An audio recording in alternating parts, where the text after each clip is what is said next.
al ángel de la iglesia en Esmirna escribe: esto dice el primero y el último, el que estuvo muerto y volvió a la vida. Apocalipsis. Capítulo 2, versículo 8. Hola, te saludo con la gloriosa paz del Señor Jesucristo. Bienvenido al tercer episodio de esta serie que aborda meticulosamente los aspectos históricos y proféticos de las 7 cartas del Apocalipsis. En este tercer episodio de la serie, el plan profético de la Iglesia en las 7 cartas del Apocalipsis.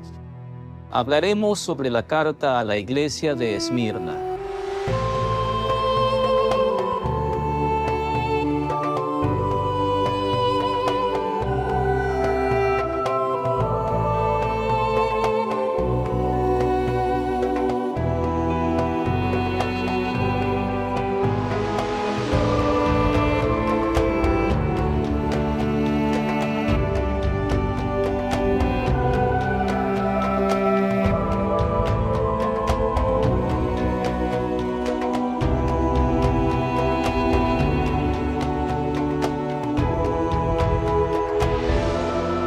Esmirna representa la iglesia del período histórico desde alrededor del año 100 hasta 313 después de Cristo.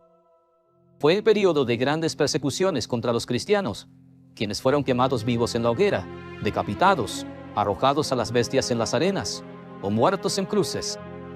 Este período se conoció como la era de los mártires. Para los fieles de este período profético de Esmirna, el Señor Jesús no tiene reproche. El período de Esmirna termina con el Edicto de Milán, firmado por Constantino en el año 313, que aseguró la tolerancia y la libertad de culto para los cristianos.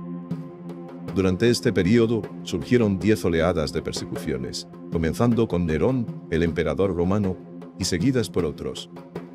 Nerón entre el 54 y el 68 después de Cristo, Domiciano entre el 81 y el después de Cristo, Trajano entre el 98 y el 117 después de Cristo. Marco Aurelio entre el 161 y el 180 después de Cristo, Severo entre el 193 y el 211 después de Cristo, Maximino entre el 235 y el 238 después de Cristo. Decio entre el 249 y el 251 después de Cristo, y Valeriano entre el 253 y el 260 después de Cristo, seguido por Aureliano entre el 270 y el 275 después de Cristo, y Diocleciano entre el 284 y el 305 después de Cristo. Las 10 oleadas de persecución contra la Iglesia fueron predichas por el Señor Jesús, quien consoló a esa iglesia con sus palabras: no temas en nada lo que vas a padecer. He aquí, el diablo echará a algunos de vosotros en la cárcel, para que seáis probados. Y tendréis tribulación por 10 días. Sé fiel hasta la muerte, y yo te daré la corona de la vida. La iglesia en Esmirna respondió con sus propias vidas a todo tipo de persecución que surgió contra ellos. Durante el período de la iglesia de Éfeso, la reacción inicial fue a través de la doctrina firmemente establecida por la enseñanza de los apóstoles, justo en el primer siglo. El apoyo doctrinal que ya existía en la iglesia de Esmirna fue la causa de su victoria. Este apoyo doctrinal permitió a la iglesia enfrentar todo tipo de opresión, definida en 3 expresiones: tribulación, pobreza y muerte. Esto se ve en los versículos 9 y 10 del capítulo 2 de Apocalipsis. Esta fue la prueba de la existencia de Esmirna. Vivió la doctrina con la muerte, y encontramos incluso la palabra muerte 3 veces en la carta. Podemos decir que mientras Éfeso era la iglesia de la doctrina establecida, Esmirna era la iglesia de la doctrina vivida.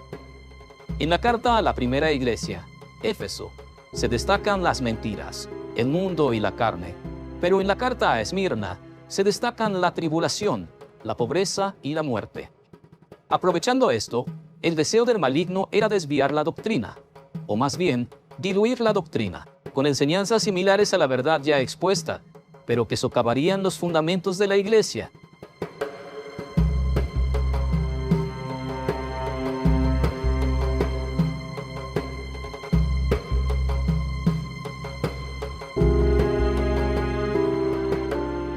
Estas enseñanzas similares a la verdad se mencionan en Apocalipsis capítulo 2, versículo 9. La expresión dice: y conozco la blasfemia de los que se dicen ser judíos y no lo son, sino que son sinagoga de Satanás. Esta blasfemia tenía la intención de anular el sacrificio de Jesús. Querían imponer las prácticas de las doctrinas del Antiguo Testamento a los hermanos. Obras en lugar de fe, ley en lugar de gracia, y un reino material en lugar de un reino espiritual. En el libro de los Hechos de los Apóstoles, capítulo 15. La doctrina de la fe y la gracia se confirma para derribar los argumentos de los llamados creyentes judaizantes, mencionados en el versículo 9, que querían volver a las obras de la ley, y por esta razón, la carta de Pablo a los Gálatas fue prueba de esto.